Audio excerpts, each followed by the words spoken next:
When I was a little kid, the two things I loved most in life were Godzilla and NES games. So naturally, when Godzilla Monster of Monsters came out, it was like a dream come true. Well, almost. To sum it up, most of the game revolved around getting through very repetitive outer space levels while smashing up tanks and jets, and then fighting against Godzilla's monster enemies. Overall, it was a pretty mediocre, but back then I didn't care.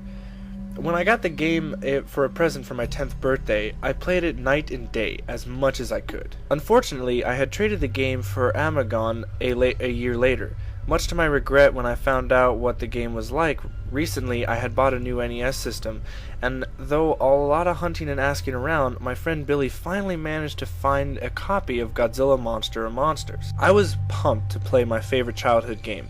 It never even occurred to me to ask where Billy found it, but also gave me some other games like Legend of Zelda, Bomberman, and some stupid thing called Action 52. But Godzilla had to come first. So I started the game, and the nostalgia came flooding back like a tidal wave. Godzilla's 8-bit theme song flooded proudly through the speakers, and I was soon grinning like an idiot. Some people laughed at me for playing such outdated games, but I never had as much enjoyment from any other game than the ones on the NES. Those 8-bit games take me back to when things were much simpler, more safe. But after what's happened with this game, I don't have those feelings anymore. I had forgotten how quick the fun of smashing things as Godzilla wore off in the scrolling levels. The game bombards you with bullets and things crashing into you from every direction, and you're too big to avoid most of them. Although my excitement had worn down some, it wasn't long at all before I got to my first boss battle. My first opponent was Ghidorah, an obscure squid kaiju who'd never been in any Godzilla movie. The most annoying thing about fighting Ghidorah is that he always backs you into a corner and starts smacking you with his tentacles, and you're unable to move until he gets off you. This move doesn't do any damage, but it can stall you until the timer runs out and you have to start the fight over, and then he regains some health. It is annoying as it sounds, and of course, he did it whenever I fought him, only for some reason this caused the game to glitch up, because once he started smacking me, he never stopped. The timer is supposed to end the fight in about 40 seconds, but this lasted for nearly 5 minutes. After a while, the graphics started to mess up with little red blocks all over the place, which was weird, but I just took the game out, blew on it, and then started again. I wasn't about to let a little glitch stand in my way. So I started again, and this time defeated Ghidorah and the level's other boss monster, Mogira, without any problems. So then it was on to the next planet, Mars. I browsed around the board and found something unexpected. Whereas Variant P should have been, there was instead a piece representing Titanosaurus.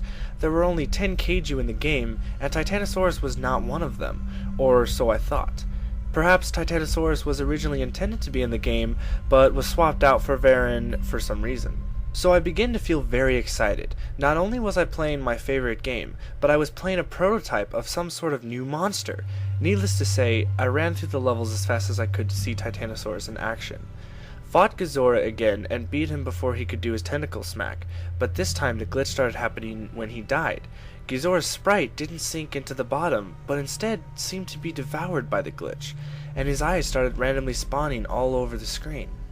I now know that these glitches with Ghidorah were my first warning sign that something was very wrong with the game, but foolishly I ignored it, and proceeded on to fight Mogira, who this time had a glitch of his own. Mogira was twice the size he should have been, which startled me.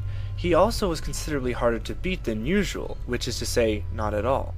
But soon I had defeated him also, and when he died, yet another glitch happened. This happened extremely fast, so I was lucky to get a screen cap of it all.